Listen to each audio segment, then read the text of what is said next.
So, Mike, I will hand straight over to you so you can have maximum time to share to share your presentation. Good. Thank you very much, Adrian. Thank you again for that third opportunity to speak here, which is quite something. And really, you can see how this stuff has developed over the years. Something very rough and ready. I think the first time I spoke here, and perhaps getting a bit too much into the weeds of the detail. And now, with the model described in two books now, it's at the end of the Agendashift second edition, and now a whole book devoted to it now with Wholehearted. I've had some time to work on it. Let's put it like that. And it's quite interesting. We have a lot of flexibility over the sort of level of detail that we describe things, describe the model, have conversations about it, and actually a lot of it is about conversation. And we're taking some ideas from the systems world, from the very traditional systems world from like the 1970s, but kind of redoing it in a very 21st century way, a very dialogic sort of way, where it's all about the conversations we need to have as an organization. So let's get cracking. I'm going to start. So here's the book. Adrian's mentioned the title already, Wholehearted, Engaging with Complexity in the Deliberately Adaptive Organization. And I blogged something a few weeks ago called Wholehearted Backwards, and I walked us through the book backwards. It will, you like when you're interrogated by the CIA or something, and they'll ask you to tell your story backwards, just to test whether you can keep your story straight. And I did that as a little fun little exercise, and actually turns out to be quite a good way of introducing it. Now that blog post, along with several other things that I may mention in passing as we go, it's collected together on a page, agendashift.com/keynotes/introducing, and that link is at the bottom of every slide. And there's also the PDF of the deck as well. So go there, and to things like Wholehearted Backwards and to other things I may mention, you can find it all there. So we are going to go to start with through the book backwards. That's just to set the scene. We're not going to cover the whole book in this talk. We're going to concentrate on the first couple of chapters. But it's interesting how those later chapters, in a way, set the scene for what's at the beginning. So starting at the end with the final chapter, What Lies Beneath. What we want to do as an organization, we're pursuing business agility. We want to be a deliberately adaptive organization, as the title of the book says. And we need to be making progress on a broad front, meeting our challenges well. I chose those words quite carefully because we need to get away from thinking that we just need to find the problem to solve and throw some solution at it. And that's how you get to the 1990s, isn't it? Choose a solution, sell the solution, roll the solution out, live with the consequences. I'd like to think that in 2025 we've moved on from that model. And of course, I know that in truth we haven't quite yet. There's still far too much of that going around. It takes a generation or two for these old ways of doing things to really for us to move past. So instead, thinking about meeting our challenges well, and we can think about the organization meeting its business environment well. It's a very similar kind of thing. And for either of those things to be happening well, there needs to be stuff happening on a broad front. Experiments happening, learning happening, change happening, and so on and so on. And working backwards, organizing without reorganizing. Again, going away from thinking of the big reorg as the answer. How can we make our organization? Well, first of all, how do we mobilize people to do the stuff we just talked about in chapter 6? But also, how do we make the organization more adaptive structurally? And as we're thinking about the organization in terms of structure, there's something very interesting happening between levels of scale of organization. And this is kind of the theory that's missing from a lot of talk about scaling. If you try and scale process without a theory of organization, what you get is bigger and more complicated process. And if you look around that page, the keynotes page, you'll see there's one talk specifically aimed at that. I think I may possibly have given that here even. You need a theory of organization if you want to scale effectively. We need to untangle what's happening in these relationships between levels of scale. So that brings us, or what we've covered really, is the second half of the book, part two, between spaces, scopes, and scales. We're really looking at scale-related challenges, how to approach them, how to make the organization more flexible, how to meet its challenges well, and so on and so on and so on. And working backwards, that takes us to part one, where we're developing the model on which all of that part two is really dependent on. And what we're doing is describing the organization. And when I say the organization, I mean, the organization as a whole. I also mean your team, your department, your division, your cross-cutting thing, whatever that might be, in terms of three overlapping spaces: delivering, discovering, renewing, adaptive strategizing, and mutual trust building. Now, you notice I use a lot of ing words there. And among those blog posts I linked to on that page is verbing the nouns of business agility. So you'll see why I like to use these verbs. It makes things a lot more active, more dynamic. You're getting away from things being just static structures and strategy being a static thing, for example, into something that's much more dynamic. Now, I said overlapping spaces because these things share some structure. They're working my way backwards through mutual trust building, minimizing the failures of context that happen between strategy and delivery.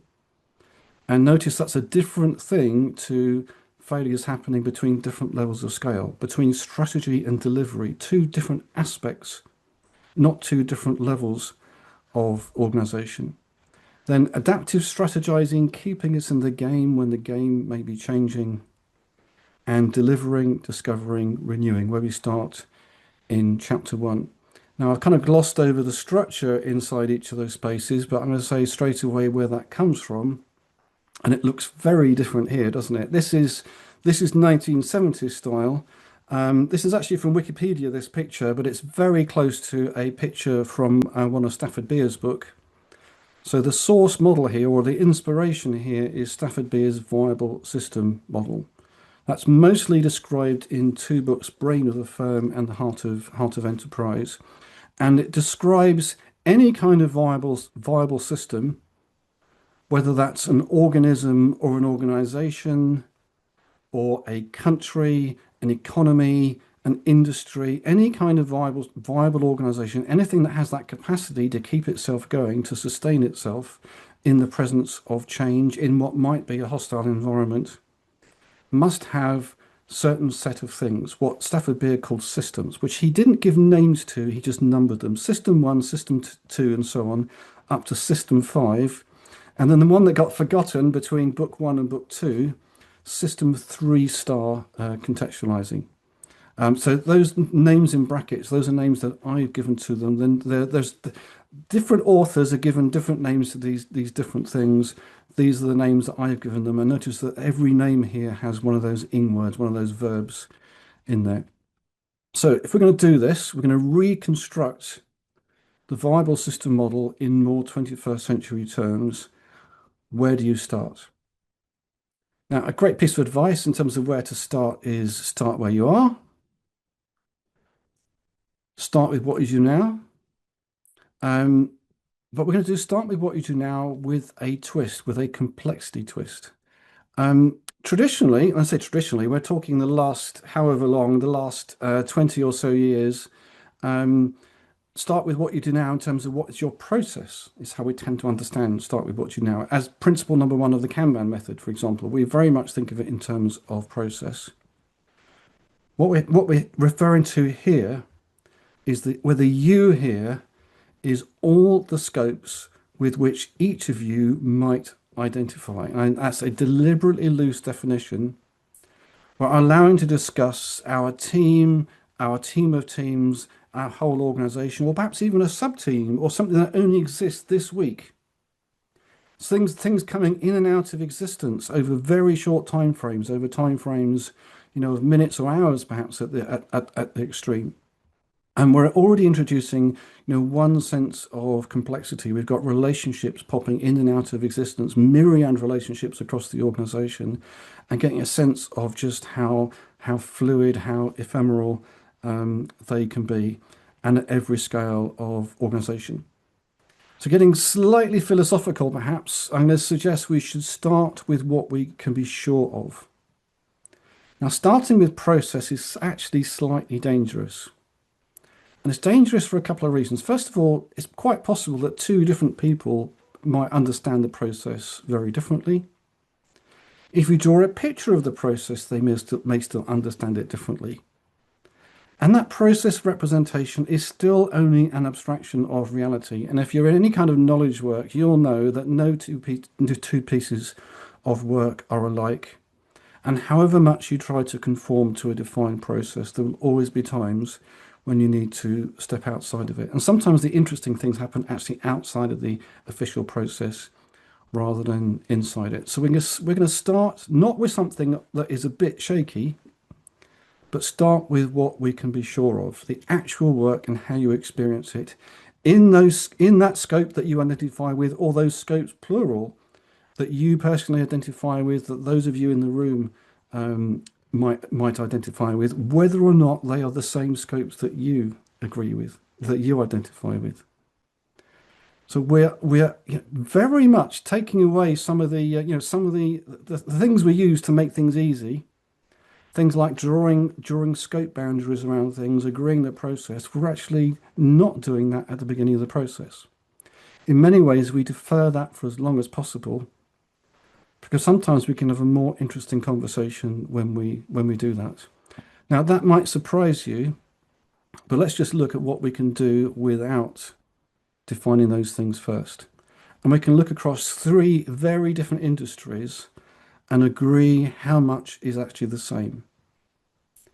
And when you look inside an organization and you look at different departments in an organization, different functions, or even different teams that do, vaguely similar things, but differently, it's the things that come in varying proportions, as the slide says, that seem to stay the same, that stay the same everywhere. Now, just one thing I'll point out to you, it's those words in italics in the title there, in the here and now. We're not talking about things that involve planning. We're not talking about things that involve retrospecting, looking back. We're talking about the work in the here and now. That's what we're starting with. And let's think of three very different environments. You're playing in a band, you're a member of a band, you're in a healthcare, you're in the emergency department, you're in an operating theatre, or more familiar to many of us on this call, we're in some kind of development team, product development, software development, whatever. And what stays the same across all of those? There is some mixture of plan-driven and demand-driven work. And the proportions of those can vary widely, but those things are, that tension even is pretty much a constant. Working solo versus working with colleagues. There are always going to be times when you're working on your own. There are always going to be times when you're working with colleagues. I mean, if you're not working with colleagues, then a sense of an organizational scope doesn't really apply. I mean, some of the logic still works, but it's a kind of a degenerate case, really. Internal versus external reactions. So playing to an audience, performing an operation, delivering a piece of software to an end user, whatever it might be. Those are external interactions. Interviewing a customer, that's an external interaction. But also there are things that happen purely within the team. And there are things that are routine, things that feel very familiar that we do every day or every month, every year. And there are things that are novel, emergent, self-organized. We've never seen them before. Something's happening, it's just arisen out of how we are doing things. And we need to self-organize a response to it. And lastly, delivery versus discovery versus renewal, which I've put in capitals, those words, because that's alluding to the name of the space that we're exploring. So things that come in varying proportions. And what makes this 21st century rather than 20th century is that in the 21st century, it's very common for us to do these things, not only the same people, but even at the same time.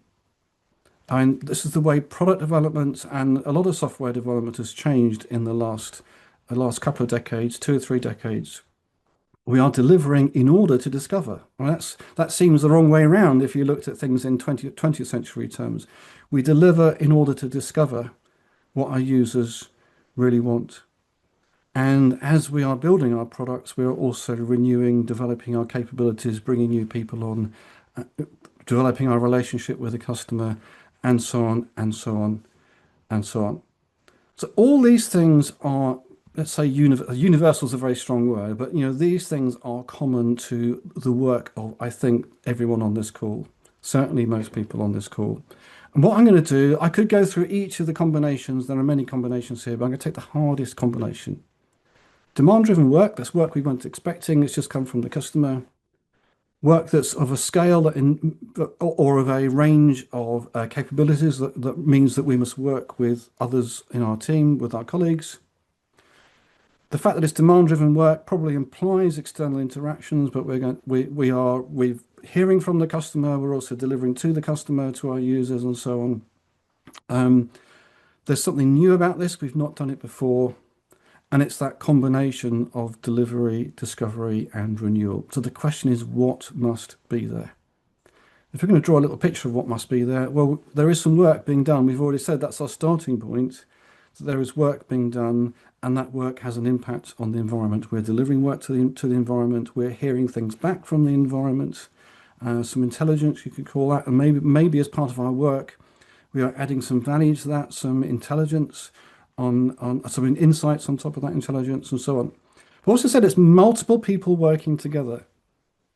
Now, if we've got multiple people working together, that implies also we must be coordinating. It's no good if we are tripping each other up, trying to do the same thing at the same time, and so on, and so on, and so on. Bad things happen if multiple people try to work together and there is no sense of coordination happening.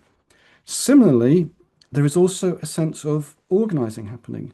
Who are we working on this particular thing? There's a decision that needs to be made there, perhaps. I need to bring in a colleague, perhaps. Also, what are we trying to achieve together? What is the kind of the commitments, if you like, that we are trying to make? And those things are also related. For each of these things in this picture, the value creating work, coordinating, organizing, and the environment, and let's remember the customers and the environment. You may have four different views of progress. For example, I've just raised progress as one issue that explains why actually we need these relationships to work. We could be measuring progress in terms of deliverables, in terms of outcomes, in terms of tasks completed, in terms of problems solved, or whatever. And we could have any number of internal measures of progress, and still the customer themselves aren't actually making any progress. So getting these relationships so that they work for everyone is actually really important. The next question to ask is, well, must this model be like this? Must these systems, as Stafford beer called them, must they be there? Must they be related to in that kind of way, and so on? Now, the answer is actually no. We could draw a different picture that covered all the same things that this picture does, and it might work almost as well. We could, for example, collapse some of these boxes together, have a simpler model. A simpler model actually helps us less. It does less for us. We could perhaps try breaking some of these boxes up, making this picture more complicated, more boxes, more relationships. Now, the trouble with going in that direction is you greatly reduce the chances that you've got a model that applies in all circumstances, that applies to all viable systems. We've got a sweet spot here where the model has enough complexity to it to be interesting, but not so much that it makes itself inapplicable in cases where we would like it to be. Some other reasons why this is a good model: it fits with how social structures emerge. I work with someone for the first time. Oh, that's something I'd like to do again. Perhaps there's some shared goal between us that gives us a more reason to work again. Perhaps we'll make our working together the next time easier. We'll improve how we coordinate, for example. And that is the beginning of how social structures emerge. And there are things that happen beyond that, that's outside of the here and now, but there's some basic stuff there. Getting a bit more technical, there are different kinds of constraints. Anything that affects the behavior of something is a constraint. Coordination or coordinating affects how we do the work. If it wasn't, it wouldn't be doing it. It wouldn't be any use to us. The same is true of organizing. Our relationship with our environment, with our customers, with our users, that also affects our behavior. All of these things are constraints. These relationships represent one, each end of the relationship constraining the behavior of the other. And there are different flavors of constraints, and without wanting to get too technical, one flavor corresponds very well with coordinating, one corresponds very well with organizing. So there's that nice fit with complexity theory there. And the other justification is, well, what happens when you take them away? What happens when you get rid of coordinating? What happens when you get rid of organizing? Well, things go to pot. Things get bad. I'm not going to read out all these dysfunctions here. These are very common dysfunctions. You'll recognize most, if not all of them. And broadly speaking, they fall into two families again. Things that are very definitely coordination problems, and things that you might call organization problems. So coordination problems are about how things generally happen, whereas the organization problems are the ones around, well, what do we want to achieve? And the two different classes of problems. So let's bring those back. And now the question becomes, are these relationships in healthy and productive balance? And that's quite interesting language. Are these relationships in healthy and productive balance? And we can start to tell stories about when they are in healthy and productive balance and when they are not in healthy and productive balance. Perhaps one side is overwhelming another. Perhaps we are, for example, our coordinating system might dominate. We have to do things in a particular way, and that stops us from doing the right thing. Or perhaps it's our organizing system that dominates. We've got a structure that we're sticking to, we've got a plan that we're sticking to, and never mind that the world is telling us that it needs something different. And so on and so on. Different ways that these different systems can frustrate each other's best efforts. And that then leads you to wonder, well, how do you know when it's working? And again, this gets really interesting. It's working when the organization's capacities for communication and decision making are liberated. And when you liberate those things, you are liberating the organization's adaptive capacity. Again, I can point back to several decades worth of thinking. And what has been understood for all that time is that you need an excess of communication capacity and decision-making capacity if you want to deal with anything novel or emergent or self-organized. Basically, preconditions for self-organization. Now, I could just appeal to authority here, but actually, it's intuitively the case. If you don't have that capacity yourself, you're not even going to notice that there is a situation that needs your attention.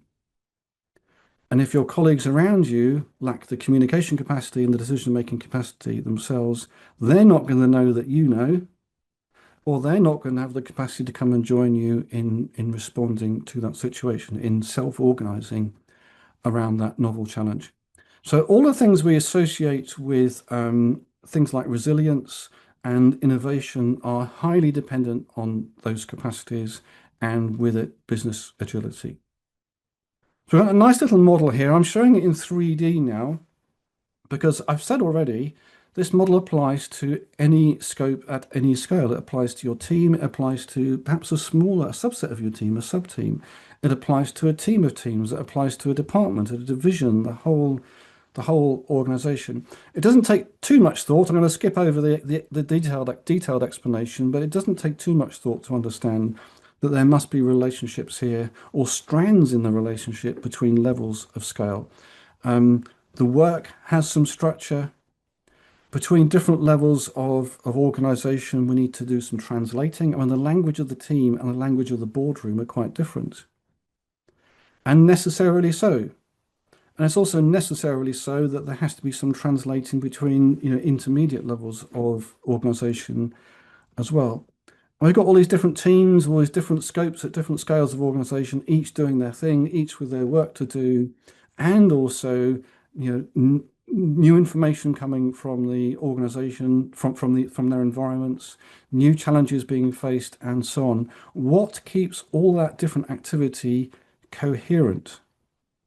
If the organization gets too incoherent, it risks falling apart. So there must be some effort to make sure that, what we're organizing around us locally makes sense with respect to what other teams around us are organizing around, trying to do, and so on and so on and so on. So reconciling, I call that. So just to draw this bit to a finish, to draw chapter one to a finish, if you like, with this very simple model with just 4 boxes, 4 relationships, 5 boxes if you include the one for the space, delivering, discovering, renewal. A really elegant but surprisingly, insightful um, lens on the organization, a framework sometimes people use in that lens sense. A descriptive model, that's another term that people use. It's not a prescriptive model. This isn't something you roll out.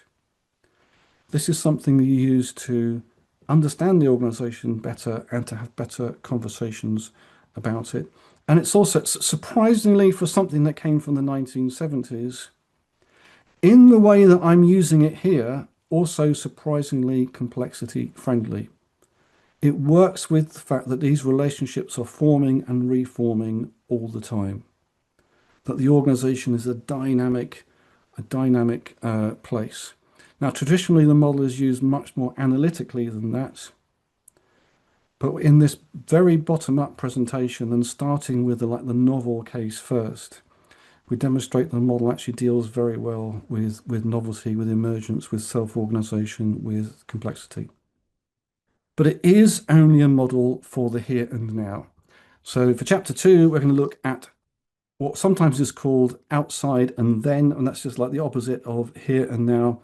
But there's some questions that we really need to answer. And there's a whole load of things that happen outside of the here and now, things where we're looking back and we're looking at opportunities to learn, where we're looking forward, where we are planning. In the here and now, it's kind of we're just doing the work, and the kind of sense of time sometimes, when we're in a state of flow, it kind of disappears.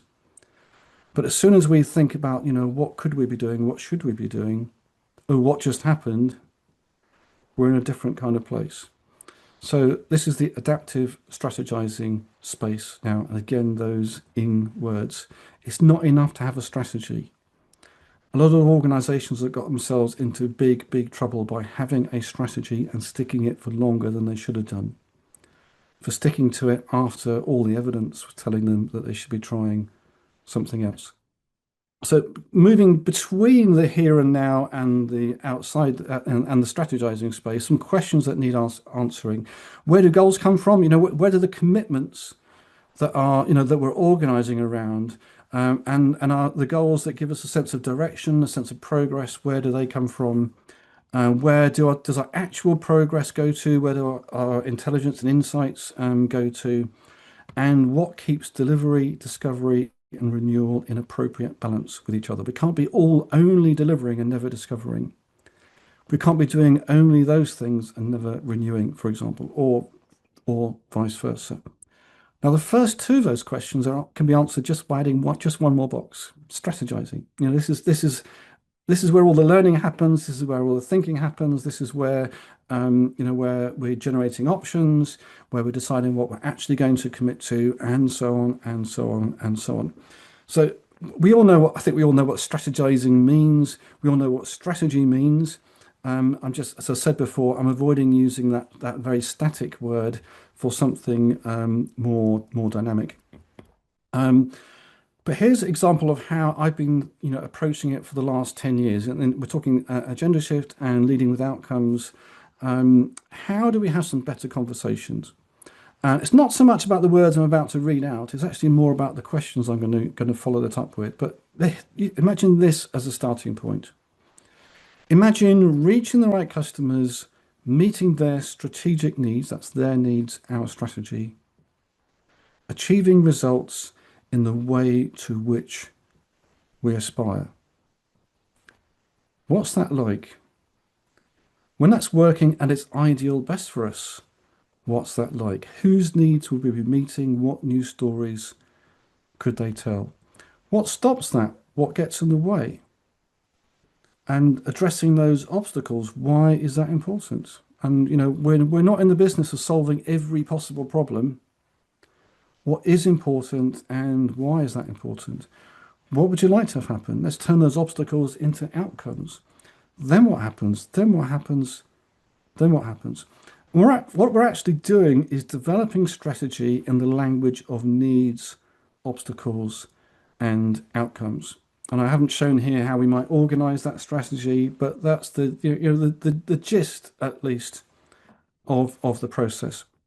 Now, the words on the left are very changeable, but broadly speaking, two approaches to strategy quite well recognized: outside in and inside out. Reaching the right customers, meeting their strategic needs. That's outside in. That starts outside the organization with customers, suppliers, competitors, regulatory environment, all those kind of things. And we're working the implications of all of that through into the organization and in terms of what we actually need to be doing. And on the right hand side here, inside out strategy, achieving results in the way to which we aspire. We're starting with our experience, we're starting with our capabilities, how we might develop those, and then what's the implications more externally? What does that mean for us as an organization? What does that mean for our customer relationship? What does that mean for our end users? And so on, and so on, and so on. Now, I'm setting these up not in opposition to each other, but actually because they depend on each other. Strategy's virtuous circle I've got here. Now, if only, this was a runaway virtuous circle for most organizations. For most organizations, it clearly isn't. But this is something to aim for. And what's interesting here is the relationship between them. Outside in strategy identifies new external opportunities. Inside out strategy identifies new internal opportunities and things that we can leverage externally.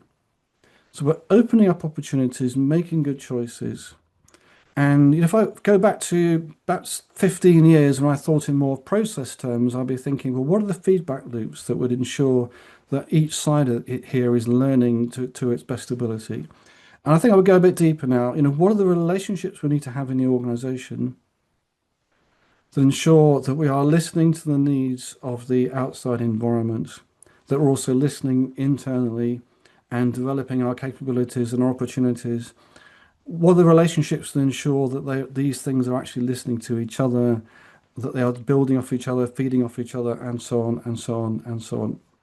And I think if you want to build, again, a deliberately adaptive organization, if you want business agility, you've got to start to think in deeper terms about how these things fit together, not just improving process, but improving relationships, internal and external to the organization. So that was a little aside on what you could call big picture strategy. And we're going to come back to strategy in a minute. But we still need to flesh out the rest of this space. So we've got this strategizing box now, along with organizing in the adaptive strategizing space. What else needs to be here? And again, we can think in terms of constraints. What constrains strategizing? And that will help us confirm what we know already, and it will help us build out the model just a little bit more. So what else must be there, and what constrains strategizing?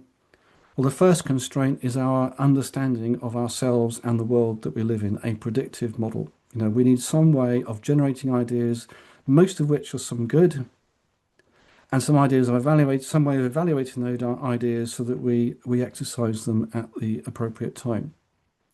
Now, when I say a sufficiently predictive model, I'm not talking about 5-year plans. I'm not talking about $1 million simulations. I'm not saying that there's no place for a 5-year plan or $1 million simulation, but sufficiently predictive for us to have some ideas and to evaluate them. That's actually not asking very much. And if you look at the literature from the psychological literature, organizational literature, literature of expertise, you'd be surprised at how much of this stuff is completely intuitive. We are pattern making machines. We've actually learnt this stuff. Our predictive model is acquired through experience, and we can't always put it into words. We don't always generate alternatives and choose between them. Our intuition will give us good enough ideas. Next constraint on strategizing is stuff we have already, that we knew already. We've got organizing it, and beneath that, we've got the value creating work and so on. Strategizing on its own is useless if it has no way of putting it into action. And of course, the strategy is constrained by what is possible in terms of what capabilities we have, how busy we are, and so on. What is that? And that is kind of obvious. What is less well recognized, but it'll be obvious to people who are familiar, for example, with the OODA loop, is that how we are deployed and the history of how we have been deployed over time, over months, over years, has a huge impact on what we know. You know, we only know what we've actually been able to observe, what we've been able to touch, what we've been able to interact with. So what we've been engaged with as an organization and how the organization's touch points with its environment and its so on and so on. You know, and in general, how it is deployed has a massive impact on what the organization actually knows. And a wise organization strategizes accordingly. You know, it's always going to be venturing into the unknown, but how brave is it, how bravely is it going to do that? And that's a question both of what it knows and its pockets. It's a triple whammy, in fact. Your how busy you are also has a constraining effect on even your capacity to do that strategizing. This is why organizations get into crises. They are so busy fighting the fires that no one has the time to actually think about what's really happening. They don't have the time to come up with some alternative options, things to try, and things spiral out of control unless somebody can help stabilize the situation enough for people to actually think about, well, what is it that we could and should be doing here? Another set of constraints, there's those other scopes that we relate to. Now remember back to the first space, we are doing the work, we coordinate and we organize with others. And this is happening at every scale. The team is coordinating and organizing with other teams in its team of teams. So this is a recursive structure, a fractal structure. And our ability to strategize is constrained by those other relationships. We need things from those other teams in order to do our work. We learn things from those other teams in order for us to strategize and to do their work and so on. So these relationships are really important to our ability to strategize. Still, there's something missing though. We haven't said what keeps delivering, discovering, renewing in some kind of appropriate balance. I've already mentioned that's a challenge, but we've not really got a mechanism for ensuring that. A little bit more traditionally, what keeps strategizing and organizing in appropriate balance? What stops us just strategizing till the clouds come home, getting super, super excited about our increasingly grandiose plans? Or what stops organizing dominating, where we are sticking with a plan as we know it, we're sticking with our ways of doing things as we know them, and long may that continue. Now, there's a balance that needs to be achieved there. What actually manages that balance? Now, before I answer that question, I said we've done big picture strategizing, another kind of strategizing, everyday strategizing. If you think about this at your stand-up meeting around your board here, things that we're seeing. Looks like this. What if we did that? If only we'd done this, next time we should do that. Now, particularly with those last two, we are very clearly stepping out of the here and now. We are looking back and looking forward. There's something else you might hear. Oh, that's a terrible idea. That's not who we are. Or you might hear the concern, well, is this actually sustainable? Can we continue as we are? And it's actually those that are this signal that there's this other box missing in our picture, self-governing. So what is it that maintains our sense of identity, our sense of purpose, values, ethos, those kind of things? So that's the filter. That's what stops some ideas from ever being uttered out loud, some ideas even from being thought, I guess, and from bad ideas that perhaps are articulated. The team will give them very short shrift, or the organization will give them very short shrift. Now, this is a double-edged sword, of course, because a team that has too strong an identity may reject ideas that would actually take the team into a better place. The organization that has too strong an identity may reject ideas that may take it into a better place. So part of the job of being a viable organization, a deliberately adaptive organization, of being a good team is not only to reinforce or, shall I say, enforce, the values, the ethos, the identity, the character of the team. It's also to make sure that they are appropriately open to challenge as well, and to recognize that they can sometimes get in the way. So I get, and I'll come back to that in just a moment. So in general, we can ask, are these relationships in healthy and productive balance? Are we letting organizing dominate strategizing, or vice versa? Are we letting our sense of identity get in the way of being, moving into a better place? Or perhaps the opposite. Perhaps our sense of identity is so weak that we are just, blowing in the wind all the time. And those considerations can affect our relationships as well. I've seen some very bad relationships between teams and other teams, or teams with their customers, because they let the team identity actually get in the way. The team that was so determined to be seen as the new technology team or the agile process team, that got in the way of having a healthy relationship with other teams that they look down on. And you get a sort of cowboys versus dinosaurs type conversation. I've seen teams that so focused on the technology that they can't have a sensible conversation with the customer. And I've seen that both in terms of commercial offerings, and I've seen that in terms of internal technology versus internal customers as well. So don't let your team identity get in the way of healthy relationships with your peers and with your customers. And in general, again, we can ask if these relationships are healthy and productive. Do they overwhelm, underwhelm, confuse, or in some other ways frustrate each other? Again, bit more technically, are there imbalances of power, quantity, rate of change, or information? I'm not going to go into the detail of this, but you can approach this psychologically if you want to. Traditionally, this is an approach from an information theory point of view. People talking about variety, Ashby's law, these kinds of things. But if you've got a way of exploring a relationship and understanding, is this relationship healthy and productive, then I would say to you, try it. It doesn't matter if it's not in the 1970s textbook. If you've got a way of exploring the health of relationships between different aspects of the organization, use it. So that was chapter 2. Putting those together, the two spaces: delivering, discovering, renewal, renewing, adaptive, strategizing. We can ask again, are these spaces in healthy and productive balance? We can keep asking if these different aspects of the organization, different spaces, different systems, different aspects in general of the organization are in healthy and productive balance. And if you can think of a different aspect that's not in the model, and the interesting relationship it has with some other aspect of the organization, whether it's again part of the model or not, then have some fun exploring that relationship. Now, it turns out between these two spaces, there is the real possibility of problem.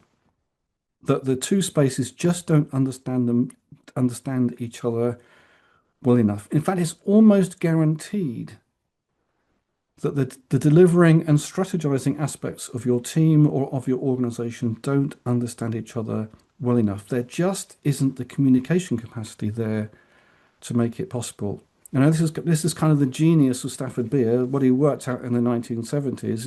Understanding in general terms the information flows of the organization, understanding how these different flows need to balance out across the organization, and realizing it's a fundamental constraint on the organization. Sooner or later, someone on the delivery side is going to make a decision where they don't have the strategic context they need to make the right decision for the organization. They think they know, and they make a decision. It turns out to be the wrong decision for lack of strategic context. Similarly, on the strategizing side, and I suspect this happens no less frequently, I'm not going to be rude about one side or the other. Strategic decisions are made or bad strategic decisions are made for lack of understanding of reality on the ground. And let's face it, it happens. It is such an organizational challenge. Needs actually to be built into the role of leaders and managers in the organization to preempt these failures of context.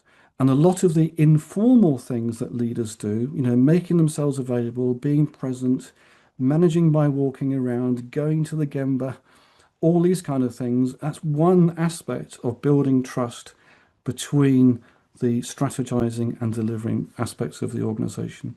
And in general, there's a lot that can be done to reduce the or to improve the capacity and to improve the understanding between those two sides of the organization. So that in a nutshell is chapter 3, mutual trust building. I'm not going to go into the detail of that one. And now we can carry on forwards. Knowing what we know about what's in those spaces, we can understand more about the relationship between these levels of scale, these strands in the relationships between levels of scale.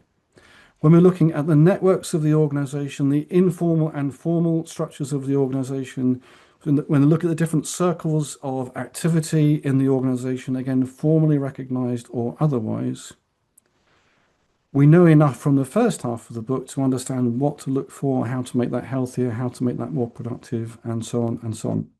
So concepts such as teaming and dynamic reteaming, we can reevaluate in the light of what we learned in the first half of the book. So before I get to chapter 6, I'm just going to a quick reminder again of that conversational style, that dialogic style, dialogic OD style that's in Agendashift and Leading with Outcomes. In very general terms, this is not actually what we do, but in very general terms, for a given space, when its relationships are in a healthy and productive balance, working at their ideal best for everyone, what's that like? Whose needs would we be meeting? What new stories could they tell? It's just, and those are conversation starters. Let's actually tell those stories. Not designing the organization, but telling the stories of what would be working when it's working well. What new stories could they tell?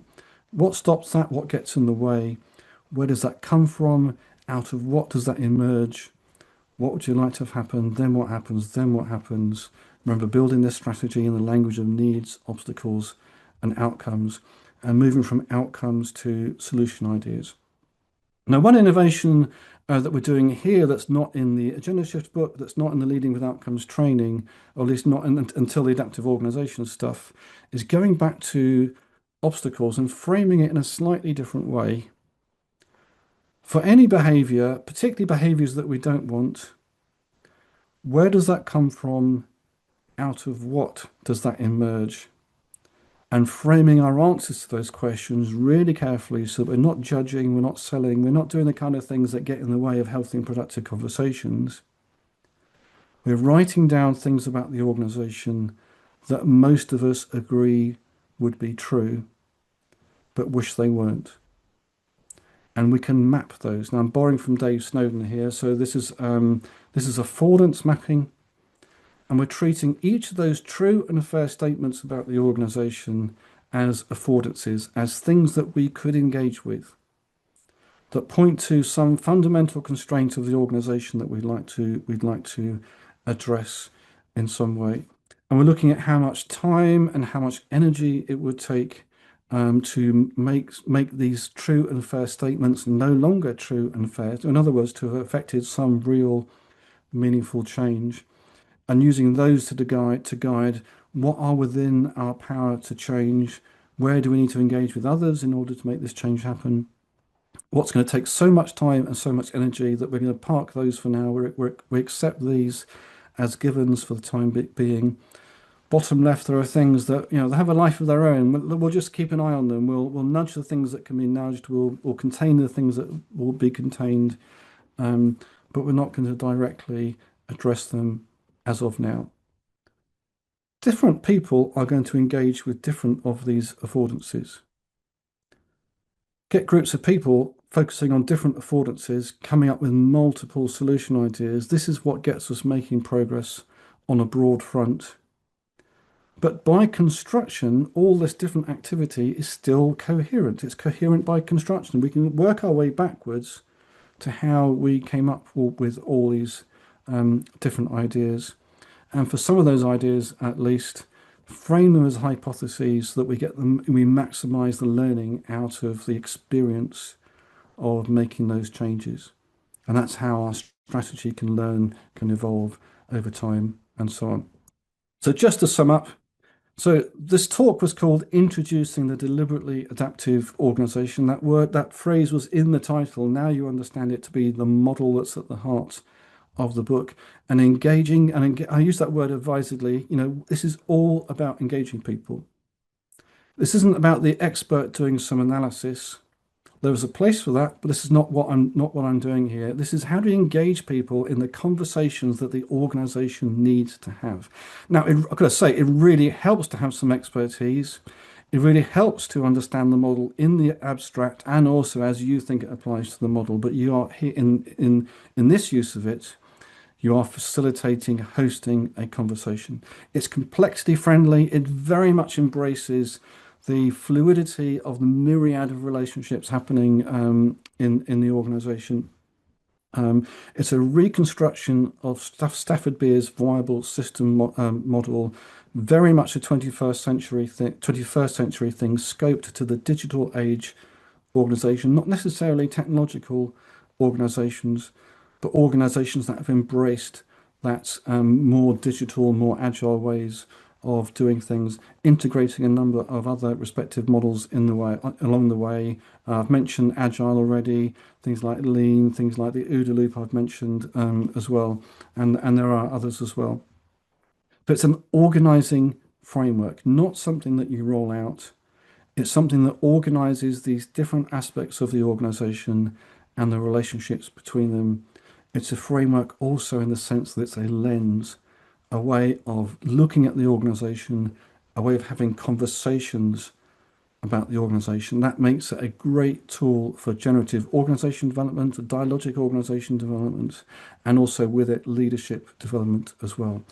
We want to help leaders engage on the right things, engage with the right challenges, invite other people into those conversations and give them the tools to have those conversations and to celebrate their successes as the organization makes that progress on that broad front.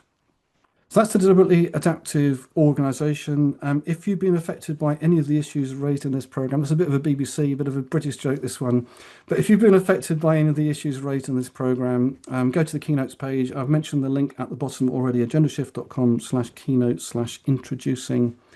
And you'll see a number of links to things that I've alluded to, PDF of the slides, and hopefully over the next few days, the recording of the video as well. So that's enough of me doing all the talking. I'm going to hand back to Adrian, who's going to moderate the Q&A. Perhaps got a question of his own as well, I don't know. Well, And I'll yeah. be here as long as you need me.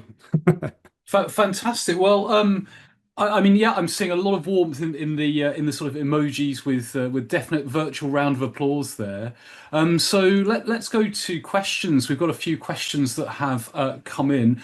For those of you attending live, I've put the links that Mike mentioned in the chat there. I'll also put it in the wrap up email that goes out for those of you that have opted into getting a wrap up email.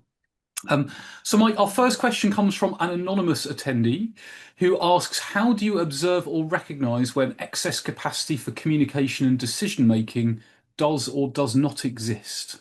I suppose when you, it's the negative consequences of it is what I'm most concerned about. So when there are situations going unattended to that any reasonable person would think should be attended to, that's a pretty good sign. Possibly not a definitive sign. I mean, the reasons why people don't attend to things may be because they've been trained by the organization into only doing their one thing. Now, I've been fortunate to have spent most of my career in organizations where that wasn't the norm, where actually you develop by growing out of your, the role definition is where you start, not a boundary that you have to stay within. I know that's not for everyone, but that has always suited me.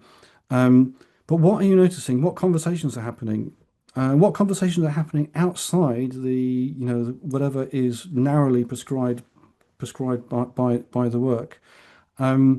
If those conversations aren't happening, you are barely a team. You are just there to do what you've been instructed to do. So I think in general terms that's how you recognize, but it's the consequences that are more serious. If things aren't getting attended to, that's a problem. And I don't just mean the sustainability issues, technical debt, for example, but that's not being attended to. We're leaving those things behind. That is definitely a problem, and it is a symptom of this kind of problem. Um, but just not noticing that something unusual is going on, something we're going to need to respond to in a different way. Yeah. Um, Yeah. yeah. Yeah, yeah, those sorts of consequences as well. So, we'll try and just cover off two questions quickly. I know we're very much up against time, but our next question is from James. And James asks, he says, Mike, do you have any examples that you'd like to share of organizations that you feel have successfully achieved liberated coherence? I'm Oh, trying to visualize their approach or tangible achievements from a before and after perspective. And he adds, thank you, I'm enjoying the journne that you are prompting, or the thought journey good, that you are good, prompting. good, good, good. Well, yes. Certainly, I have seen. I can think of a few examples where there were, with team to team, that relationships weren't as healthy as they should be. I've done a certain amount in government digital, and quite often those teams were from different suppliers, which adds an extra dimension of politics to the situation Yes. as well. Um, but I can think of actually two situations in that scenario with different suppliers, teams from different teams, where we ended up with members of one supplier actually sitting with members of the other. And I mentioned cowboys versus dinosaurs. That was a really good characterization of the dynamic that was there to start with. But it was getting much closer to one team, one dream by the end of my engagement there. I'm not going to take all the credit for that. I will take credit for highlighting that it was a big issue. I actually cancelled a meeting halfway through the meeting because it was so clearly toxic. Um, and the only way to address something like that sometimes is behind the scenes, some off the record conversations. And I actually learnt that from other people as well. Um, and it goes back to something I said before, so very often the interesting stuff actually happens outside of the formal process. And you need to have the capacity to be able to do that, to recognize that it needs to happen. And also, I suppose you could say the courage to make it happen as well. Yeah. Well, Unfortunately, once it's pointed out, then quite often teams sort it out for themselves. In the end, people want it to work. And I have that kind of optimistic view of the world, but I think by and large that is true. Yeah. it's really interesting as you were thinking, as you were talking there, I was thinking, yeah, it's about like, as you say, the capacity, the courage, and the Yes, will to make yes, it happen. And if all of those things triangulate, then perhaps it can be yes, pointed out. yes. And then the team can find a way of self-organizing Yeah. or, There's another or there's an there's another story I share outcome. in chapter 5, where we're talking about things like teaming, reteaming, relationships between circles, all this kind of stuff. And I remember a problem that could only be solved with it actually took three different teams to address the issue. Um, the issue was addressed, and then months later, a performance improvement that I, as the manager, hadn't actually a significant process improvement that I hadn't sponsored. It just happened because there was now a dynamic there that just hadn't been present before. Yeah. A kind of a team of teams things happening. Yeah, Fantastic. Let's take a final question, and like this is quick fire, Mike. So in like a yep, minute or 30 seconds, if you can, which is when Michelle asks, when assessing relationships, what sort of indicators would you look at? yeah. So if you were an existing employee, how would you make sure your own opinions and biases didn't influence you? Yes. Well, I'm very much hosting a conversation, so I'm asking them: Are the relationships? No, I'm not focusing even mainly, let alone exclusively, on person-to-person relationships. It's between different aspects of the organization, and that's really helpful because you don't have to blame anyone. That sense of judgment doesn't come there, and we can look at more technical things. Are these things compatible? Are they speaking the same language? Is the granularity compatible? Are they compatible from a timeliness point of view, from a rate of change point of view, and so on? And there was one of the slides where I said power, quantity, rate of change, information, expand on those in the book, obviously. But there are some technical measures that you can look at when looking at relationships between aspects of the organization. You could say between systems, but the word systems can be a bit off-putting and then Yeah. sometimes misleading even. So I say aspects is a much less loaded kind of word. Yeah. Yeah, the S word can be very, very misunderstood And it might in be most team to team. organizations. It might be team to team. It might be person to person, and all those things I've just said apply. I've been a very senior manager. I know what a power distance looks like. It comes a shock when Yeah. you realise that you're at the end of that relationship sometimes. But these are very real phenomena, and they're not all explained by process. They're not all explained by information theory. That's a much more social and psychological thing. So there are lots Yeah. of different tools that you can use for exploring relationships. Excellent, excellent. Well, Mike, we must leave it there. I feel like we could chat probably for another hour, which just means you'll have to come on again at I some will a point. fourth But, time. but yeah, but a massive thank you, My and pleasure. a definite sort of virtual round of applause, Mike. Thank you for coming on. I'm sure people will want to check out the links in the book. As a reminder, I put those in the chat, so do you can go and have a look there at the links in the book. Just before we close, just a few very brief announcements from me. Our next webinar is on June the 30th, in a little over a month's time, same time, and it's entitled Think You Know Jira, Smarter Ways BAs Can Use I always struggle to say that word, Atlassian tools with Christine Box and Fiona Pratt. So a completely different type of topic, but interesting nevertheless. And I'm sure many of you, most of you, hopefully all of you, will be aware of BA Digest, which is a free quarterly PDF magazine. You don't even have to register. I've put the link in the chat there, but it is badigest.link. Now, the good news is if you opted in when you signed up for this webinar, you'll automatically get BA Digest every quarter. But if you didn't, you can go and sign up there as well. So all that's left for me to say is, again, a massive thank you, Mike, for sharing so much insight. Lots of good comments and discussion in the chat while you were talking there. Thank you very much for everyone who attended live or indeed who is watching the recording. So thank you again, Mike. Take care and see everyone again soon. Thank you.